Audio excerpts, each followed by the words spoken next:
João capítulo 2, verso 1. 3 dias depois houve um casamento em Caná da Galileia, achando-se ali a mãe de Jesus. Jesus também foi convidado juntamente com os seus discípulos para o casamento. Verso 3 diz: tendo acabado o vinho, A mãe de Jesus lhe disse: eles não têm mais vinho. E Jesus então respondeu: que temos nós em comum, mulher? A minha hora ainda não chegou. Sua mãe disse aos serviçais: façam tudo o que ele mandar. Aliás, eu quero dar uma pausa aqui e dizer o seguinte: em breve vou estar pregando aqui, tá? Uma série de mensagens aqui aos domingos, e eu gostaria que você tivesse atento a essa série de mensagens e fizesse convites para as pessoas, que é uma série de mensagens chamada Palavras de Maria, viu? Palavra de Maria, se prepare, porque eu vou estar falando das palavras de Maria. Continuando o texto, então, verso 6. Ali perto havia 6 potes de pedra, na versão revisualizada, 6 talhas.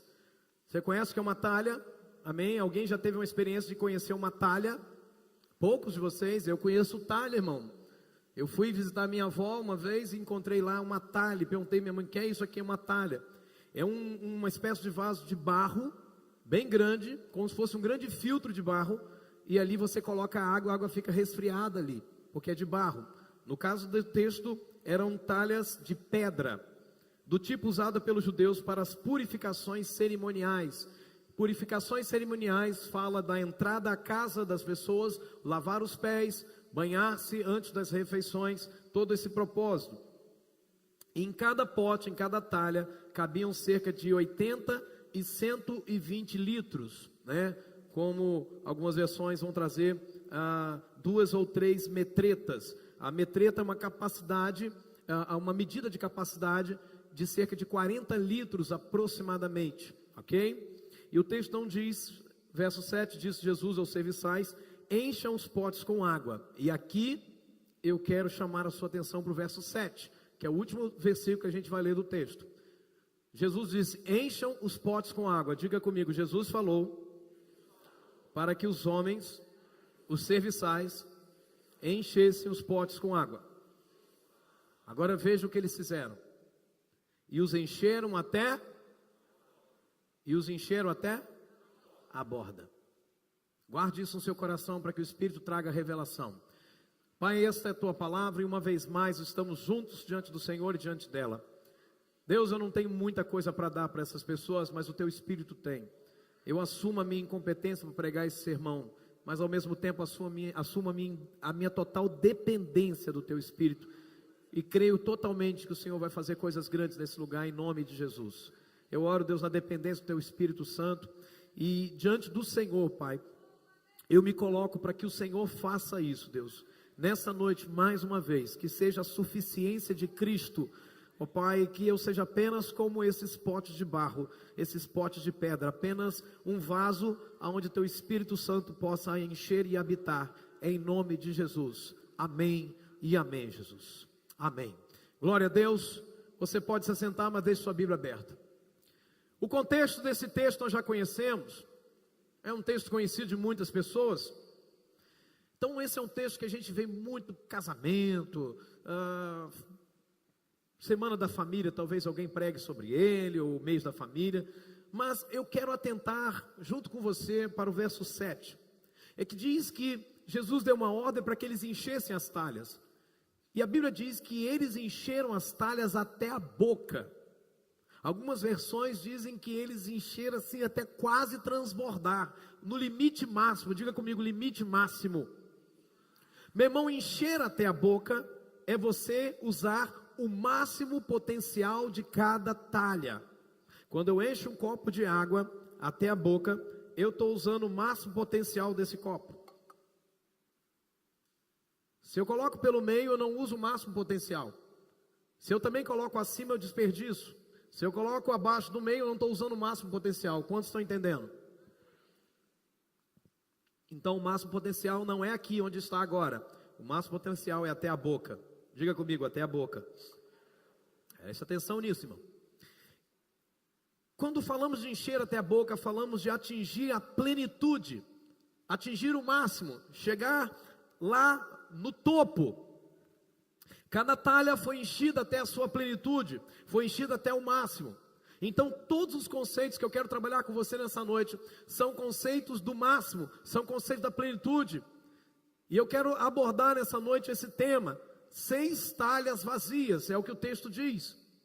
O texto diz que, num dado momento, Jesus estava lá, o casamento acabou, o vinho acabou no casamento, a mãe de Jesus intervém, a mãe de Jesus intercede, Jesus diz, não é você que vai direcionar isso, fique tranquila, papai está cuidando de tudo. E aí no verso 6 diz que perto de onde estava Jesus e a mãe de Jesus, tinha ali 6 potes de pedra, ou 6 talhas vazias. Elas estavam vazias, presta atenção nisso. Elas não estavam aproveitadas na sua plenitude. Mas diz a Bíblia Sagrada então, que esses serviçais encheram cada talha até o máximo potencial. Então todos os conceitos que eu quero explorar aqui nessa noite, são conceitos que vão falar de plenitude, vão falar de ir até o máximo potencial de cada palavra, de cada expressão. E eu quero então pensar com você que a primeira talha, que muitas vezes está vazia, mas que precisa estar cheia ao máximo, é a talha seguinte: família que seja família. Nós precisamos de família que sejam família, ou família que seja família. Nós precisamos que família seja família. Diga comigo, família precisa ser família. Irmão, eu não sei se você vai conseguir compreender da forma que Deus me revelou, mas eu te prometo que eu vou me esforçar ao máximo para que você entenda isso. O que eu quero dizer nessa noite é que família não é apenas um conceito ou uma palavra. Família vai muito mais além. É interessante a gente pensar que nada, irmãos, nada abaixo de Deus, pode influenciar mais a vida de uma pessoa do que a família. Nada abaixo de Deus pode influenciar mais a nossa vida, minha vida, a sua vida, do que a nossa família. Por exemplo, pessoas deixam de produzir o trabalho quando enfrentam problemas dentro da família. O homem não consegue produzir, a mulher não consegue produzir. Se filhos estão vivendo com problemas na família, esses filhos vão para a escola e eles não conseguem produzir, não conseguem fazer uma boa prova, não conseguem completar os estudos. Quantos meninos e meninas que você conhece, que eu conheço, que por causa da separação dos pais, esses meninos perderam de ano? Não é porque faltaram à escola, é porque perderam a motivação, perderam a vontade de continuar. Então escute, doenças, por exemplo, surgem em consequência de problemas na família. Mulheres desenvolvem depressão por causa das agressões que sofrem dentro de casa. Filhos desenvolvem diversas enfermidades, síndrome do pânico, por causa das coisas que eles viram dentro dos seus lares. Quantos estão comigo aqui? Amém? Então, queridos, é certo que se as coisas não vão bem na nossa casa, elas também não irão bem na nossa vida. E olha para a igreja, por exemplo. Quando uma pessoa está mal dentro de casa, na sua família, essa pessoa não consegue desenvolver um ministério dentro da igreja. Primeira coisa que uma pessoa faz quando começa a enfrentar problemas da família é procurar o líder e dizer assim: me tira, eu não estou muito bem, eu preciso de um tempo, eu estou cansado. E aí a gente inventa aquelas desculpas, né? Mas o objetivo é dizer o seguinte: eu não estou legal, eu estou com um problema e esse problema está me afetando. Então, se nós estivermos mal com a nossa família, nós vamos também estar mal aonde nós estivermos. O que acontece, diga comigo, o que acontece no nosso lar nos afeta em todas as relações. Relação de patrão, empregado, empregado, patrão, relação de aluno, professor, professor, aluno. Se a professora não está bem naquele dia porque brigou com o marido, ela já chega daquele jeito. Ao longo desses anos, irmãos, eu tenho pregado nessa igreja e tenho trazido para você o conceito de que família não é ajuntamento. Pessoas morando debaixo do mesmo teto não significa família. Desde 2007 que eu prego essas verdades. Então, o conceito de família não é ajuntamento. Diga comigo, família não é ajuntamento. Família é organização. Então, como a família estiver, irmãos, assim vai estar a sociedade.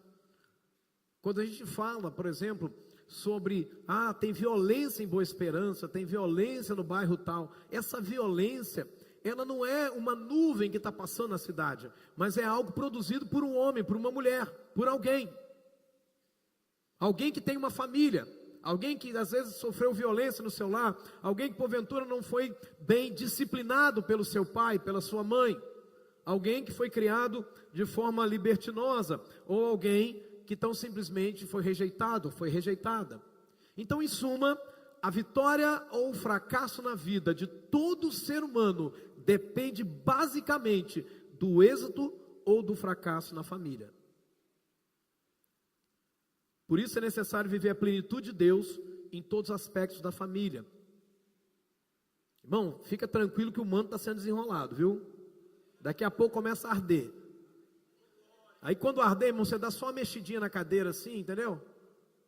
Para dar uma disfarçada. Então deixa eu te falar uma coisa, irmão. Quando eu falo isso, eu estou afirmando o seguinte, que num ajuntamento, cada um faz o que quer. Num ajuntamento, cada um faz o que quer, do jeito que quer, bota som alto para incomodar a vizinhança, se é que você está entendendo a revelação. Entendeu? Porque aquilo é um ajuntamento. Não é uma organização, escute isso. Num ajuntamento não tem papéis definidos.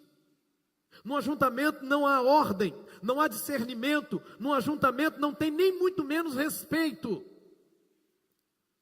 Isso é um ajuntamento. Então, para ficar bem fixado na nossa mente, diga comigo: pessoas morando juntas em uma casa não é sinônimo de família. Família aponta para a responsabilidade de papéis. Família diz que cada integrante tem um papel singular que o outro não pode cumprir, porque esse papel é singular. Então esse negócio da mãe dizer assim, não, eu fui mãe e pai desse menino. Mal, por causa do pecado, por causa desse tempo maligno, você conseguiu ser mãe. Porque mãe e pai não dá, porque o papel do pai é do pai, e o papel da mãe é da mãe, né? Quando a mãe diz que foi mãe e pai, a verdade é o seguinte, que por causa do pecado, com muita dificuldade, ela quase nem conseguiu ser sua mãe. E como é que ela vai dar conta de ser os dois? Agora, por que há responsabilidade de papéis? Porque Deus criou a família. Diga comigo, Deus criou a família. E se Deus criou a família, é exatamente Ele que pode fazer a família funcionar. Por isso que Ele estabelece papéis. Como Deus criou a família, Ele estabeleceu os papéis de cada um dentro da família. Outra pergunta importante: por que a família tem papéis a exercer? Irmão, porque a família, ela é uma organização que representa o seu Criador. Sabe quando você abre uma empresa num lugar, ela precisa ser do jeito, dos moldes seus. A empresa, ela vai simplesmente demonstrar a forma como você pensa, a forma como você se relaciona com as pessoas, a forma como você vê os negócios. Então, para Deus, a família é essa organização que o representa, que representa o coração de Deus, que representa a ordem de Deus. Diga comigo, a organização, família, representa o reino de Deus. Diga comigo, famílias fortes fazem igrejas fortes. Igrejas fortes pode mudar a cultura de uma cidade ou de uma nação. Amém? Você entendeu isso? O diabo entendeu mais do que você. É por isso que ele investe tanto em família. Porque famílias doentes fazem uma sociedade doente. E uma sociedade doente torna uma cultura doente. E uma cultura doente produz uma cidade doente, uma nação doente. É por isso que o investimento do diabo é todo na família. Enquanto isso, nós estamos alienados à nossa responsabilidade. Então, primeira verdade é que família precisa ser família na plenitude. E para a família ser família na plenitude, ela precisa refletir a glória de Deus e o caráter de Deus. Quantos podem dizer amém? Segunda talha que precisa ser cheia. A primeira é família que precisa ser família. Então, se hoje você está vivendo um ajuntamento na sua casa, onde cada um faz o que quer, é hora de puxar o freio de mão e dizer, epa, parou. É hora de consertar isso aqui. Então deixa eu começar de baixo, irmão. Você me deixa começar de baixo, amém? Então vou lá. A segunda talha que precisa ser cheia dentro de uma casa, de uma família, é que filhos sejam filhos. Porque tem filho que não é filho, irmão. Tem filho que acha que é o pai, ele manda dentro de casa. Tem filho, irmão, que ele acha que é ele que bota comida na mesa, então ele grita com a mãe, ele grita com todo mundo, porque ele se acha o rei da cocada. Eu disse que ia desenrolar, irmão. Querido, Deus olha para o filho como uma doação do amor dele, como uma herança que ele entrega para o casal, que precisa de cuidados. É importante, extremamente importante, que as famílias possam atribuir às crianças o mesmo valor que Deus atribui para elas. Deus ama as crianças, Deus protege as crianças, e Deus intervém quando alguém quer fazer mal à criança. Isso está na Bíblia, pastor? Claro que está. É por isso, irmão, que eu odeio a pedofilia. E acho que alguém que toca numa criança precisa responder por esse crime. Os maus tratos com crianças, as pessoas precisam responder porque isso é um crime, porque Deus olha para a criança como alguém que precisa de proteção e cuidado. Deus atribui valor à criança. Um dia os discípulos entraram na frente das crianças, e elas queriam chegar até Jesus. Eles começaram a dizer para as crianças, eu imagino, irmão, a Bíblia não diz, mas eu imagino Pedro indo na orelha de uma criança daquela, vai para lá, menino, sai fora, rapaz, não atrapalha o mestre não, vai para lá, pentelho, sai para lá. Eu imagino isso, irmão, porque Pedro tinha esse temperamento e achou que estava fazendo uma boa coisa, e Jesus na hora intervém e diz, não maltrate as crianças, não impeça as crianças de chegarem até mim. Como é que seriam então os papéis dos filhos? Efésios 6:1 diz que, filhos, o dever cristão de vocês é obedecer a seu pai e a sua mãe, pois isso é o certo. É simples. Deus resolve tudo numa sentença, diz que você tem que obedecer porque simplesmente é o certo, mas não tem mais. Irmão, aquilo que é certo de ser feito não tem negócio. É certo dizer a verdade. Não, mas é porque de vez em quando. Irmão, não tem de vez em quando. A Bíblia diz claramente que tudo que passa de uma verdade, que seja sim, sim, que seja um não, não, é de procedência maligna. É sociedade com cão, irmão. Então escute bem. Família que seja família precisa viver na plenitude do padrão de Deus. Então agora a gente vai falar de cada papel aqui que precisa acontecer. Deixa eu te falar uma coisa com amor e carinho, irmão. Filhos que são filhos não são a voz de comando dentro de casa. De quem é a voz de comando no seu lar?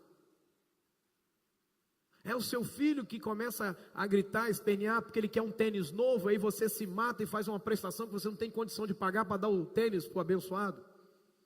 Ele quer um celular novo porque o amigo dele da escola tem, e se você não der, ele vai fazer isso ou aquilo outro, ele te ameaça. Aí você, mãe, você, pai, com medo da ameaça do seu filho, faz ou então a vontade do bebezão.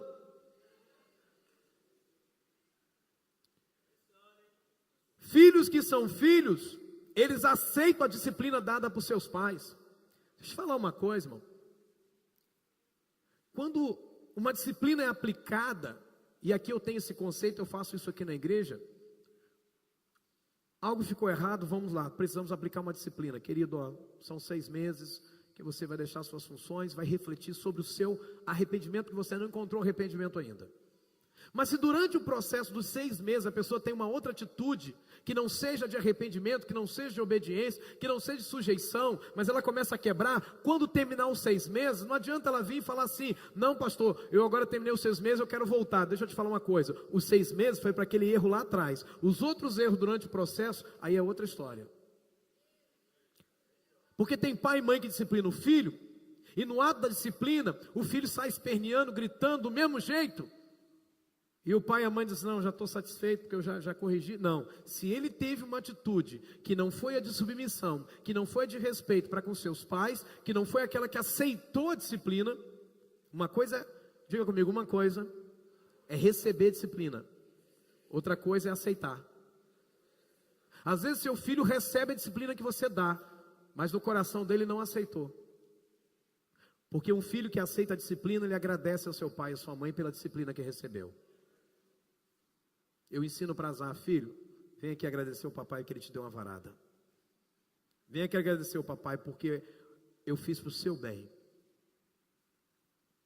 Filhos que são filhos, reconhecem nos seus pais, e aqui eu digo pai e mãe, reconhece neles a mão de Deus que os estabeleceu ali para o bem desses filhos. Sabe aquela história que você disse que você não pediu para nascer? Então, é verdade. É porque você não se manda. Por isso que você não pediu para nascer. Você não se manda. Deus, pela graça dele, te permitiu nascer na família onde você está. E deixa eu te falar uma coisa. Deus também usa os erros dos nossos pais para nos ensinar. Ah, pastor, minha família foi toda errada, a minha também. Bem-vindo ao time. Ah, porque eu não sou um sábio, quer ter espancamento dentro de casa, alcoolismo. Quer que eu te conte umas historinhas? Tenho tempo. A grande verdade, irmão, é que Deus também planta na nossa vida pessoas que nos ensinam como a gente não deve ser. Quantos podem dizer amém? Sabe aquela professora que você teve na escola que só a graça de Deus para ela? Então, hoje os papéis inverteram. Hoje só tem alguns alunos que só a graça de Deus para eles, irmão. Na minha época eram os professores, né? Eu me lembro uma vez, estava eu alegre, contente, 9 anos de idade, desse tamanhozinho, conversando com os meus amiguinhos, era hora do intervalo, a professora tinha saído, o sinal tocou, mas na conversa, na algazarra eu não ouvi. De repente, foi como se um muro caísse sobre mim. A minha professora de matemática, dona Joelma, com óculos desse tamanho, com cabelo curtinho, com uma voz brava e que olhava assim quando falava com a gente, com um batonzão vermelho, ela veio por detrás de mim com um livro de matemática dessa grossura. E pum! Irmão, foi céu na terra, irmão. Na verdade foi céu na minha cabeça, irmão. Caiu o céu todinho na minha cabeça de uma vez só. Pior do que a dor de ficar meio zonzo, foi a vergonha, irmão. Sabe o que meu pai fez? Foi lá, processou a professora. Você não pode fazer isso com o menino. Fez isso, irmão? Não, me deu uma coça quando eu cheguei em casa. E deixa eu te falar uma coisa. Como eu aprendi a respeitar a autoridade depois disso. Eu não tenho problema de respeitar uma autoridade. Eu não tenho problema de respeitar um policial. Eu não tenho problema de respeitar alguém que me dá uma voz de comando e que eu preciso parar. Filhos que são filhos, eles honram a família que tem. O que você fala da sua família, meu filho? O que você anda falando do seu pai, da sua mãe, dos seus irmãos? Porque honrar não é apenas o respeito, mas é colocar em primeiro lugar. Tem filho que a mãe se matou para que ele pudesse andar bem vestido, com a calça, né? Mais de 300 reais.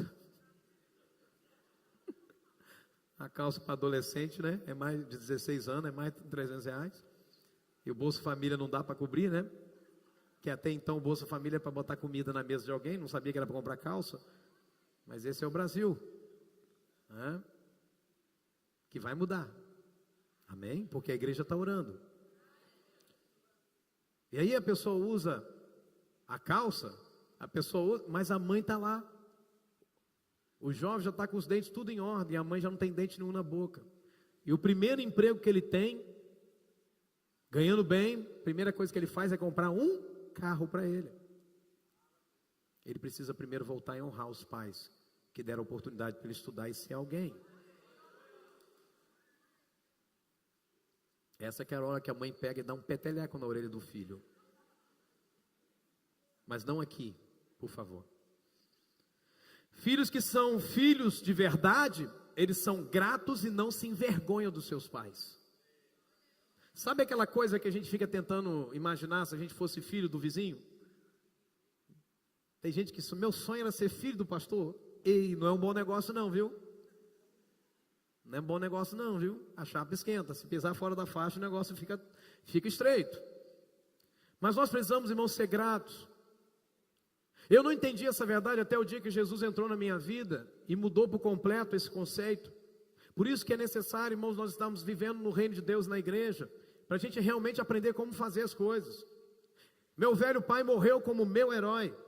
Hoje eu consigo contar as coisas que ele fez sorrindo, meu irmão. Por quê? Porque quando Jesus entrou na minha vida, ele sarou a minha alma, sarou as minhas lembranças. E eu pude ler a história da maneira correta. E a forma como eu li a história, não é que meu pai era isso ou aquilo, mas meu pai estava fazendo aquilo que ele podia fazer com aquilo que ele tinha. Isso era o melhor que ele podia dar.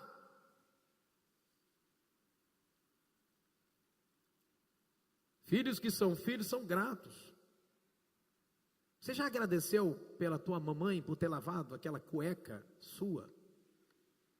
Que eu não posso falar aqui umas coisas. Aliás, eu posso falar, o horário me permite. Eu ouvi isso a primeira vez e fiquei meio assustado, é um negócio meio nojento, mas é interessante. A mãe lavar a cueca do filho com freada de bicicleta, se é que você me entende. E a mãe lavou aquela imundície. Você já agradeceu a sua mãe, menina linda, fofinha, celosa, dela achar aquela meia sua fedorenta que caiu lá embaixo da cama, estava lá 6 meses, você falando, morreu um rato aqui, mamãe, morreu um rato aqui, mamãe, e era sua meia?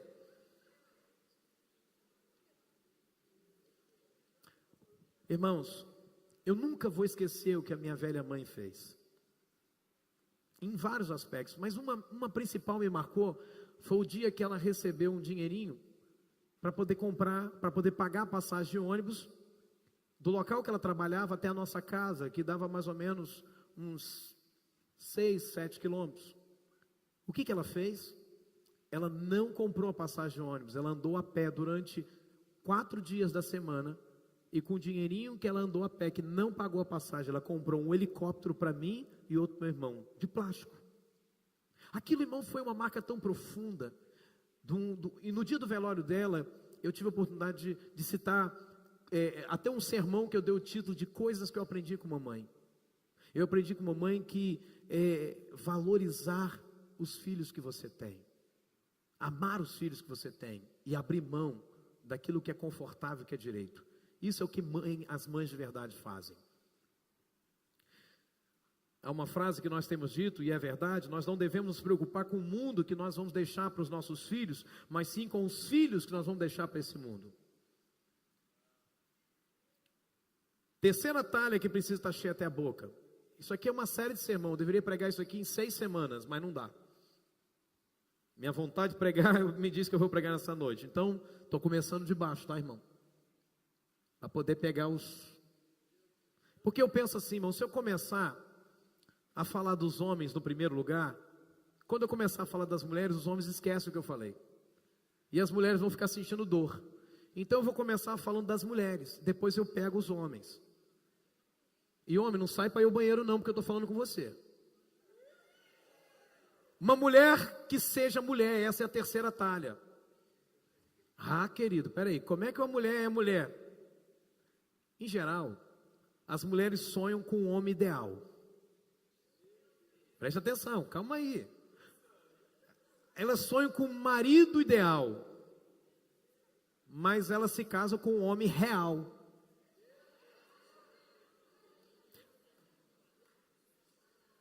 Deixa eu te falar uma coisa, Fiona antes da transformação. Calma. Você estava lá deitada e falou, lá vem meu cavaleiro, lá vem meu príncipe. Quem aparece? Você sonhou com um bonitão, quem é que apareceu? Shrek. Hoje, que acabou o encanto, quando você abre os olhos e acorda de manhã e olha para o lado, é o Shrek. Barrigudo, as orelhinhas aparecendo, careca, com zoião, um queixão. que solta aquelas bufas. É o Shrek. Vocês são guerreiras, não tenho dúvida disso, irmã. Mas espera aí que a coisa vai ficar pequena. Glória a Deus, minha mulher chegou. Agora vai ficar mais pequeno ainda, como diz o outro. As mulheres, elas se imaginam que elas vão se casar com o homem dos meus sonhos. Preste atenção. É o homem dos meus sonhos, eu quero casar com o homem dos meus sonhos. Mas aí, de repente, quando elas se casam, elas nem sonham mais. Por quê? Porque agora elas percebem que já se casaram com um homem que faz com que ela perca o sono.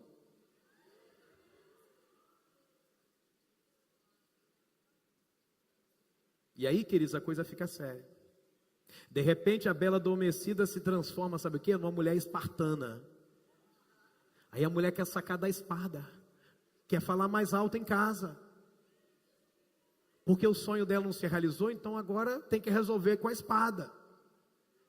Daí ela começa a agir como líder da sua casa. Aí essa mulher não está sendo mulher. No passado até caberia aquele conceito assim: ei, quem usa calça lá em casa sou eu, mas agora a mulher também usa calça. Mas cabe aquele conceito assim: mulher que é mulher, não calça botina, calça sapatinho de cristal. Dá uma olhada no pé da irmã perto de você. Se ela tiver com a botina aí, meu irmão, a coisa tá feia. A mulher tá mandando em casa. Aí a mulher começa a agir, escuta aqui, a mulher começa a agir como líder da casa. Só que eu preciso te avisar, irmã, com muito amor e carinho, é que Deus já estabeleceu um líder para casa. É o Shrek. É o seu marido. Já, deixa eu te falar uma coisa, a vaga da liderança no seu lar já está ocupada. É o seu marido. Mas pastor, ele não exerce a função. Calma que eu já estou chegando nele. Relaxa. Escuta, uma mulher que é mulher, ela não se posiciona como líder em um lar que já tem um marido. Ela cuida dos filhos, não é casada, não tem um marido, aí é outra história. Mas se é um lar que já tem um marido, ela sabe que o lugar de liderança não pode ser ocupado por ela. Deus estabeleceu o homem com cabeça para que o corpo tenha unidade. Você sabe o que faz com que o teu corpo tenha unidade? É a tua cabeça. É o teu cérebro. É ele que estabelece que a mão não vai te bater. É ele que estabelece que um pé não vai para lá e o outro vai para cá. É a cabeça que ordena o corpo. É a minha cabeça que está ordenando eu fazer os movimentos que eu faço. Você está entendendo isso, amém? Então não é à toa que Jesus falou que o cabeça do lar é o homem. Para que o corpo tenha unidade. Porque se o homem não for o cabeça do seu lar, eu falo dele depois. Se a mulher, se pegar essa vaga, e essa vaga não é dela, alguma coisa vai dar errado e muito errado. Olha Deus revelando aí, ó. Deus estabeleceu o homem como cabeça para que o corpo tenha unidade, para que a família possa viver de uma forma saudável, abençoada. Então, mulher, não é para você disputar o lugar de liderança com seu marido, porque foi Deus quem estabeleceu que o homem seja o líder. Se ele não está sendo, ele está errado.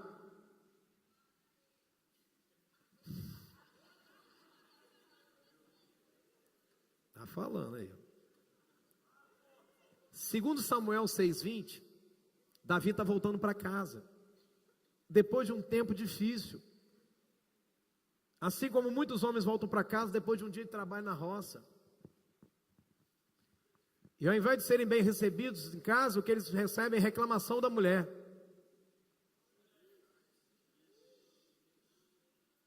Porque ela não está satisfeita com a liderança dele e quer mandar no cabra.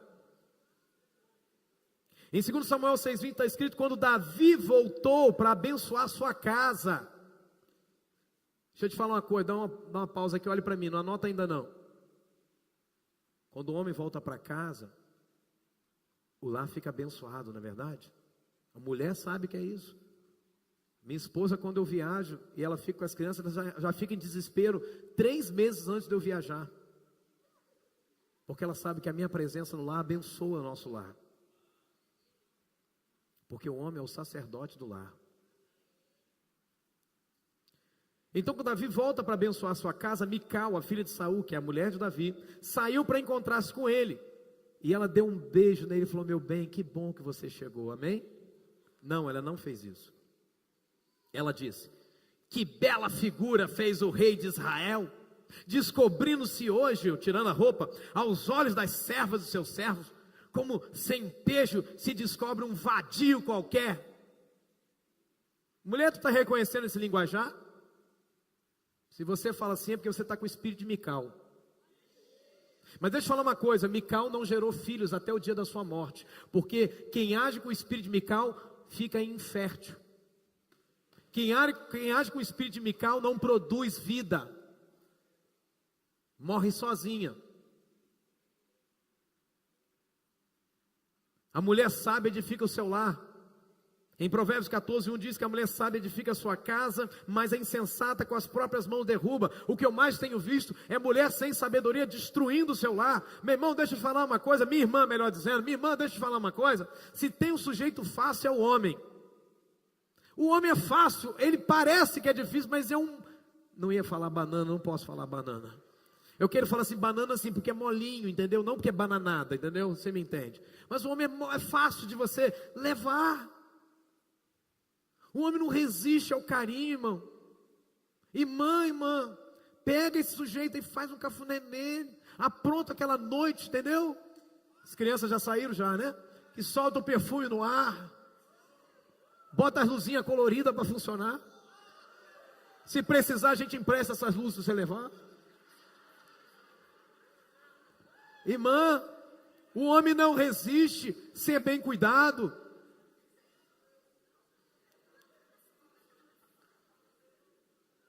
É por isso que o diabo sabe disso, olhe para cá.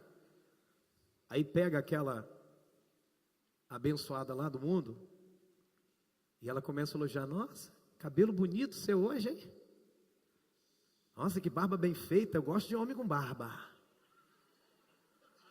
Você já falou isso para o seu marido, irmã? Senão a outra pode querer falar, viu?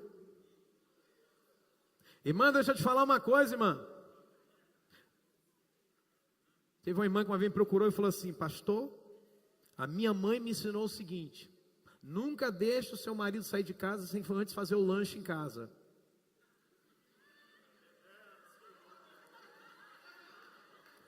Irmão, o sujeito vai viajar, fica 3 dias fora, irmã, já fez o lanche em casa?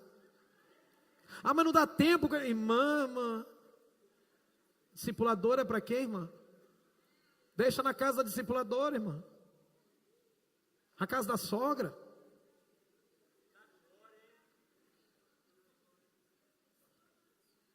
Deixa na casa da discípula também. Discípula é uma benção. Deixa eu te falar uma coisa, irmã. Ninguém nasce sábia. Ninguém nasce sábia. Sabedoria se aprende e também sabedoria se pede a Deus. Bem rapidinho, caminho de sabedoria. Anda com quem está mais na frente que você. Caminho de sabedoria, irmão. Fica andando com gente que está abaixo de você, vai puxar você para baixo. E às vezes, irmão, tem gente dentro da igreja que puxa você para baixo, irmão. Não é porque está na igreja não, irmã. E tinha umas irmãs que ficavam meio zangadas comigo, que eu falava: minha irmã, cuidado. Adolescente, cuidado com as meninas que você anda na igreja. Tem adolescente na igreja que só a graça de Deus também. Diga comigo, mulher que é mulher. As irmãs, mulher que é mulher, não calça botina, mas sapatinho de cristal. Vamos falar com os homens agora, quarta talha. Ah, irmão. Já vou começar leve. A quarta talha é um homem que seja homem. Deixa eu te falar uma coisa que eu aprendi, irmão. Essa frase não é minha. Só se for postar, não bota que fui eu, não. E a frase é a seguinte. Essa é a frase mais leve para começar. Ser do sexo masculino é questão de nascimento. Ser homem é questão de decisão. Não é porque você nasceu com um negocinho lá que você é homem, não, irmão. Aí é do sexo masculino. Homem é outra história. Bom, daqui você vai ver o que vai vir pela frente, viu? Não sai não. Sai não. Então ser homem é assumir a liderança da família. Ah, pastor, mas a minha mulher sempre fez assim, porque você está agindo como um banana. Agora eu estou falando banana. Porque homem que é homem ensina para a mulher qual é o lugar dela. O lugar dela é de auxiliadora, o líder já tem no lugar. Agora deixa eu falar um negócio aqui, que o negócio vai pegar fogo daqui a pouco, viu? Deixa eu te falar uma coisa, irmão. O espartano aqui é você. Irmão. É você que marcha com os 300, que protege a tua família. Mulher gosta de proteção. Tem um barulho lá na cozinha, é o homem que deve estufar o peito. Pode estar se borrando de medo, mas deve estufar o peito e dizer, pera aí, meu bem, que eu vou resolver. Ele vai lá e começa a orar, Deus me ajuda, me ajuda. Senhor, eu estou quase correndo, Senhor, mas vem comigo. Mas ele entra lá e diz, mulher, está tudo resolvido. Ela diz assim, meu herói. Pode ser aquele sujeito cheio de cabelo, né, barrigudo, mas de repente o Shurek volta a ser um príncipe encantado, porque ele protegeu. Agora, irmão, tem uns irmãos aí, irmão, que passa um rato, sobe na cadeira, meu Deus, meu Deus.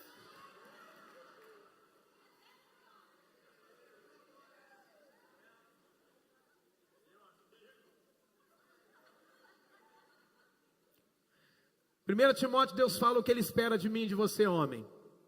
Primeiro, que ele deve ser um bom chefe da sua própria família.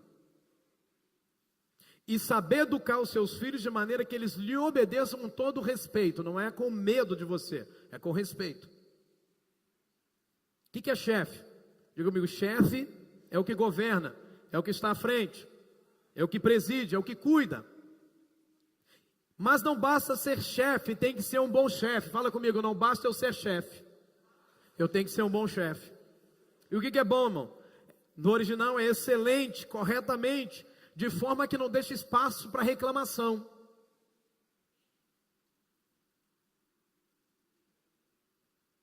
Aí é interessante aqui, irmão. Já falei que a gente vai ter um encontro só de homens, né? Agora a gente está mais perto ainda para fazer isso. E vai ser tenso. Aí deixa eu já avisar para os homens que estão aqui presentes. Né? Vim com aquela história, né? Fala assim, irmão, vai ter um congresso. Não, é porque a minha mulher falou que eu tenho que capinar o quintal. É porque... Aí já está 3 anos sem capinar, vai inventar de capinar no dia do congresso. No dia do encontro dos homens. Não, porque a minha mulher falou que tem que consertar um chuveiro. Não, tu está fugindo. Então já estou avisando você, já não tem desculpa. Não, porque nesse dia lugar de homem está aqui. É isso aí. Educar filhos que obedeçam, esse é o desafio desse tempo. Perceba que a Bíblia está lançando a responsabilidade nas costas do homem, não da mulher. Porque tem muito homem fazendo assim. O homem que chega em casa, vai para o WhatsApp, vai para a série da TV, vai para tudo, mas não para cuidar do filho, para disciplinar, para corrigir. Aí a criança vem, pai, não sei o que, não, isso aí é com a sua mãe. Isso aí é com a sua mãe. Reunião de escola, manda a mulher. Não, vai lá você na escola, vou lá fazer o quê? Vai lá mostrar que você é o chefe. É isso que você vai fazer. Você é o chefe. Verso 4, no capítulo 6 de Efésios. Pais, não trate os seus filhos aqui. Pais é para figura paterna. Porque sabe qual é o problema? Reunião de pais na escola, a gente lê assim, pais, pai e mãe. Mas pais sempre foi usado para figura paterna. Nunca foi usado para pai e mãe. A nossa cultura que transformou pais para pai e mãe. Não é verdade? Pais, não tratem os seus filhos de um jeito que faça com que eles fiquem irritados. Porque tem pai e mãe que acham que para ser, ou pai acha que para ser chefe, ser líder, vai provocar a ira do filho. Vai irritar o filho com agressão. Disciplina é uma coisa, agressão é outra. E nem toda disciplina é com vara. Tem disciplina que é com argumento e com diálogo. Tem disciplina que é com privação, é você tirar algo do seu filho. Tem disciplina que é com ensino. Tem disciplina que é com exemplo. Tem vários tipos de disciplina, não tem só a vara. Pelo contrário, vocês devem criá-los com a disciplina e os ensinamentos cristãos. Deixa eu falar aqui um pouquinho de um pensamento disciplina. Pensamento disciplina. Por exemplo, Asaf tem 5 anos de idade. Porque disciplina, a gente entende que não é só uma correção.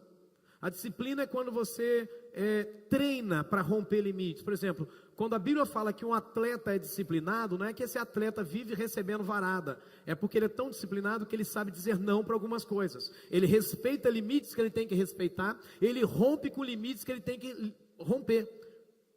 Ele está saltando um obstáculo. Ele pulou a primeira vez e derrubou o obstáculo. Ele volta e tenta de novo, até que ele passe por aquele obstáculo. Quantos estão entendendo? Aí acontece o seguinte, Asaf tem 5 anos. Nessas férias, ele fez isso por umas 2 noites seguidas. Ele vinha e falava, realmente, uma criança pequena, e a gente anda muito. E a gente estava a pé, andando para lá e para cá no lugar que a gente estava. E chegou uma hora que ele falou assim, pai, eu estou cansado, minha perna está doendo. E eu virei para Asaf e falei com ele o seguinte, filho, você pode andar mais um pouco. Não, pai, me leva no colo, me leva no colo. Eu falei, não, filho, eu faço o seguinte com você. Quando chegar na esquina, eu te apanho. Na esquina, pai? É, na esquina. E ele continuou caminhando. E chegou na esquina e falou, pai, chegamos na esquina. Mas eu não disse que é essa esquina, meu filho. É na outra, naquela de lá, perto do carro. Perto do carro, pai, e a gente estava muito longe do carro. E lá foi Asaf de novo, caminhando. Pai, eu não aguento mais. Filho, você tem mais força aí. Mas pai, está doendo. Então, filho, mas você pode superar essa dor. Ah, você vai olhar para mim e dizer, tadinho do menino, pastor. Eu estou ensinando meu filho o que é disciplina. Eu estou dizendo para o meu filho o seguinte, filho, você vai ficar adulto, você vai passar por um problema de dor lá no seu trabalho, você vai passar por um problema de dor na sua escola, você vai passar de um problema de dor no seu casamento, e você vai descobrir que assim como quando você tinha 5 anos, você tinha mais energia que você não conhecia, você também tem energia para enfrentar esse problema. Ah, assim como está doendo agora, você vai receber e vai lembrar que quando você tinha 5 anos, você venceu, caminhou mesmo com dor, você também pode caminhar com dor no seu casamento, você pode caminhar com dor na sua história. Isso é disciplina. E mãe, já acabei de ministrar a você, mas eu preciso dizer mais uma coisa. Não entre na frente quando seu marido estiver disciplinando o seu filho. Tadinho da menina, não precisa disso tudo. Vai criar um banana dentro de casa. Vai criar um Zé Molenga. Deixa eu te falar uma coisa, irmão. Deixa eu abrir meu coração. A Bíblia, diga comigo, a Bíblia e os ensinamentos cristãos, se forem bem aplicados, diga mais uma vez, a Bíblia e os ensinamentos cristãos, se forem bem aplicados, jamais produzirão homens moles. Essa aí, hashtag, pode colocar lá. A Bíblia e os ensinamentos cristãos, se forem bem aplicados, jamais produzirão homens moles. Agora eu preciso falar com você, homem.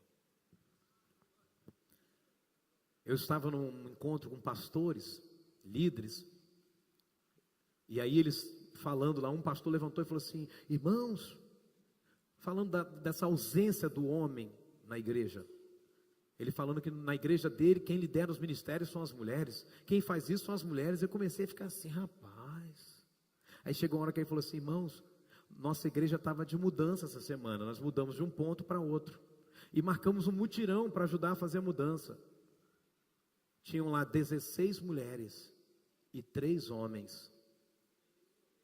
Meu amigo, como disse o Romo, meu amigo, isso não dá para mim não. Não dá, isso não entra na minha cabeça. Porque esses homens estão deixando a mulher fazer o papel deles. E tem mulher, irmão, que pega a mesa mesmo, pega peso, pega tudo. Agora eu preciso te falar uma coisa aqui. 1 Coríntios 13:11. Vamos ler e depois te dou o manto. Depois te dou a revelação. Só os homens, diga comigo, só os homens. Tem homem aqui? Vamos ver se você vai aguentar até o final. Vamos lá. Diga comigo, quando eu era menino, falava como menino, sentia como menino, discorria como menino, mas logo que cheguei a ser homem, acabei com as coisas de menino.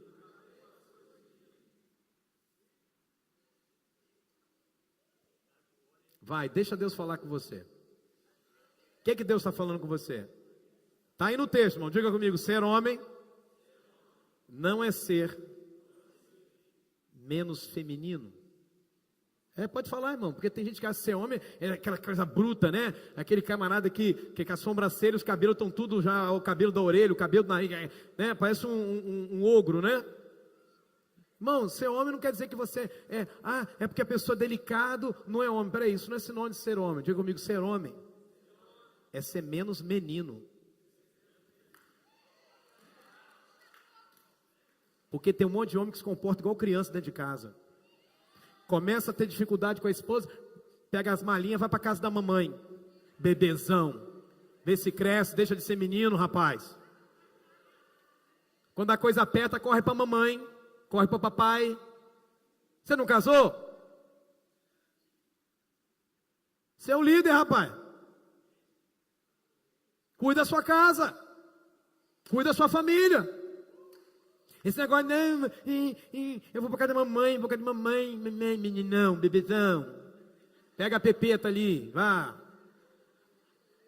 Tem uns homens assim, irmão.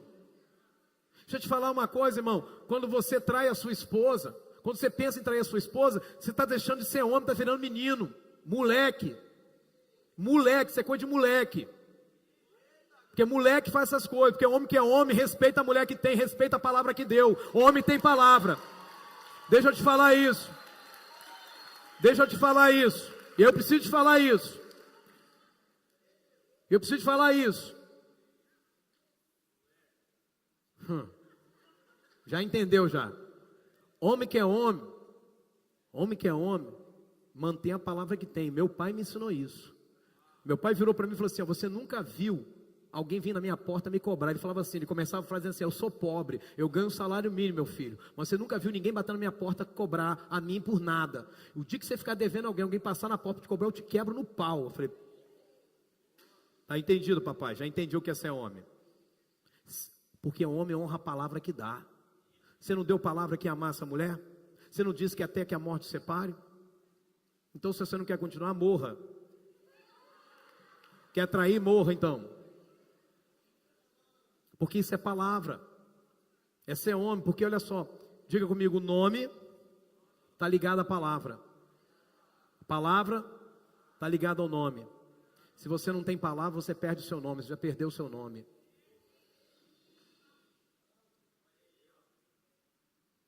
Eu falei para você. E eu não estou zangado não.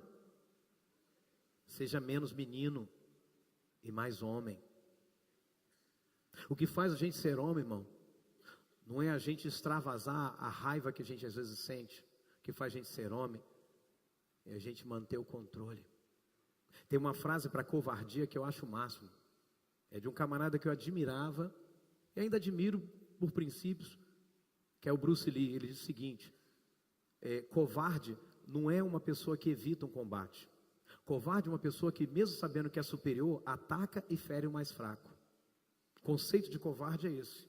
Não é quem evita. Então deixa eu falar uma coisa, irmão. Covarde não é o homem que foge de uma cantada. Covarde é o homem que, mesmo recebendo a cantada, ainda continua amando e olhando para sua esposa e rejeitando isso. Ser homem.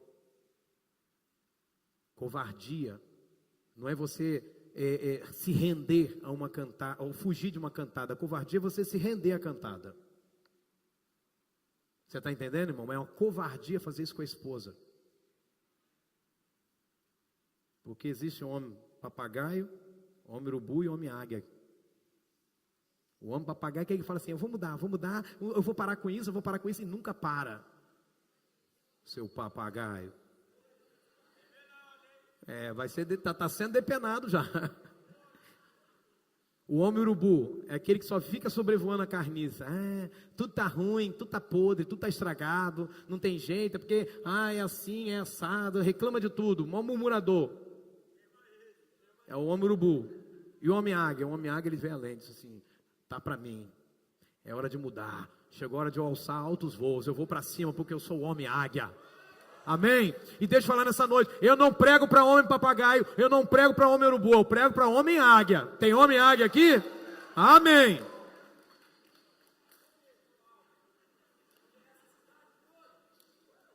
Então deixa eu te falar uma coisa, queridão. Seja homem e diga para uma mulher que te cantar o seguinte: esse corpo aqui já tem dono, essa mente aqui já tem dono, esse coração já tem dono. Perdeu. Tu é homem? Então fala isso então. Quero ver se você tem coragem. Ou então faz que nem o pastor Rodrigo. Tá ficando doida, menina? Ficou doida? Ficou doida? Tá com problema? Você tá com algum problema?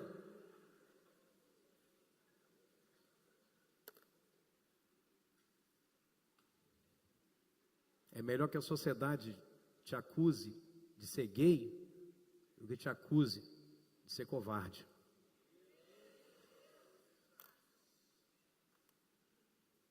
Quinta talha, irmão.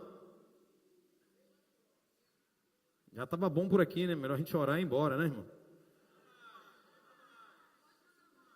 Um Senhor que seja o Senhor. Preste atenção no jogo de palavras. Um Senhor que seja o Senhor.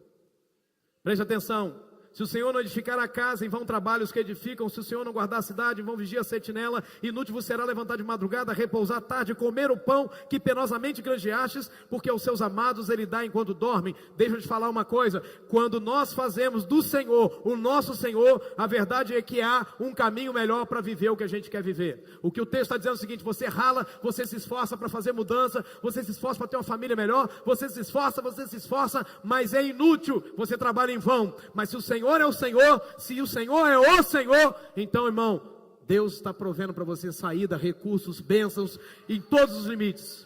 Você está aqui? Escuta uma coisa: ter o Senhor como nosso Senhor é fazer o que Ele manda. Ele mesmo disse: por que me chamais Senhor, Senhor, e não fazeis o que eu vos mando? Família só começa bem quando Jesus está presente nela. Eu quero ser breve aqui, em função do tempo, e dizer para você, fazer uma aplicação do Salmo 127, verso 1. Isso aqui, eu fiz uma aplicação, quero que você leia a aplicação que eu fiz. Diga comigo: se o Senhor edificar a casa, os que a edificam jamais trabalharão em vão.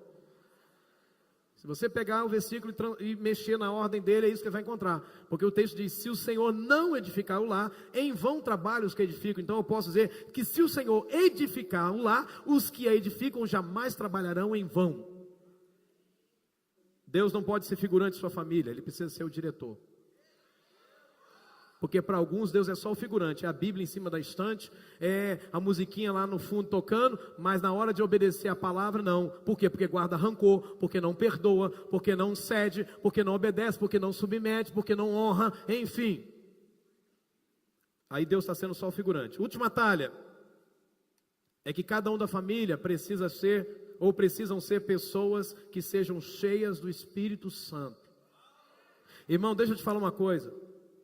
Não é metade dos problemas, é 99,9% dos problemas se resolve se tão somente a gente for cheio do Espírito Santo. Porque quem é cheio do Espírito Santo não arruma briga. Quem é cheio do Espírito Santo é cheio de sabedoria. Quem é cheio do Espírito Santo, sabe, resolve os conflitos com maturidade.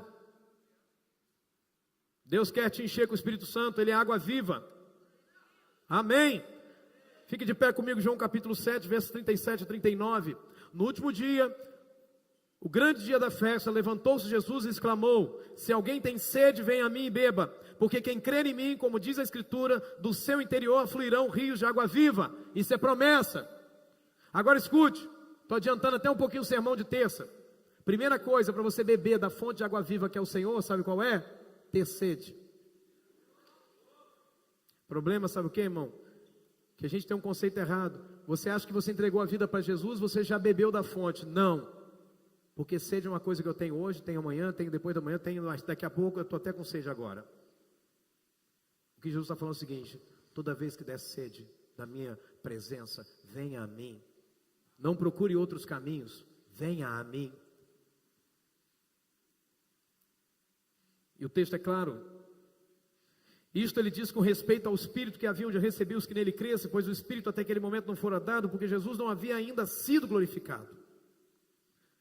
Eu quero terminar esse sermão trazendo para você uma ideia.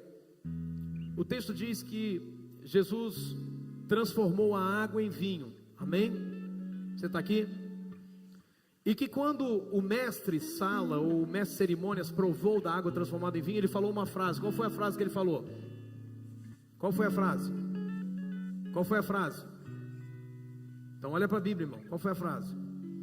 Ele disse assim: todos primeiramente dão o vinho ruim, e em seguida dão todos primeiramente dão o melhor vinho, e em seguida dão o pior vinho. Depois que todos beberam bastante, dá o pior vinho. Preste atenção nisso aqui, isso é revelação. Na cultura foi impresso o seguinte, porque o judeu trabalha com símbolo. Ele estava dizendo o seguinte: o casamento, ele começa muito bem, mas ele tende a piorar. Esse era o símbolo usado no vinho. Vinho é um vinho bom, todo mundo bebeu o vinho bom, que maravilha, depois vem um vinho ruim. Então muitas vezes, irmãos, o mundo está a nos dizer isso, e esse é o vinho do inferno. O vinho do inferno, assim, o diabo te dá primeiro o aparente bom vinho, aí você bebe, diz: nossa, que beleza, aí eu estou traindo, ninguém está sabendo, estou fazendo, ninguém está descobrindo, eu estou assim, eu estou assado, eu estou daquele jeito, uau, está dando certo. E depois que você já bebeu bastante, o diabo te dá o pior vinho. Aí é aquele que entra quadrado, que rasga você por inteiro, que te arrebenta todo, que te deixa com fortes dores de cabeça, não por um dia, mas por uma semana inteira. Aí Jesus vem e quebra esse conceito. Ele diz assim: o mundo é assim, mas hoje eu estou dizendo para você que se eu entrar no seu casamento, o vinho que vem depois ainda é melhor que o primeiro. Deixa eu te falar uma coisa, Helena e Janilton que vão se casar também. Eu vivo, hoje vamos completar em julho 15 anos de casamento, irmão. Eu vou te falar uma coisa, irmão, eu amo a minha esposa hoje mais do que ontem. Eu sou mais realizado hoje do que eu fui ontem, porque Jesus está no nosso casamento. E se você tem Jesus no seu casamento, sua história também é assim. E se não é, é porque Jesus não está no seu casamento ainda. Ele é só o figurante, não é o diretor. Sai da cadeira do diretor e deixa Jesus sentar. Deixa eu te falar uma coisa, eu quero concluir com a seguinte frase.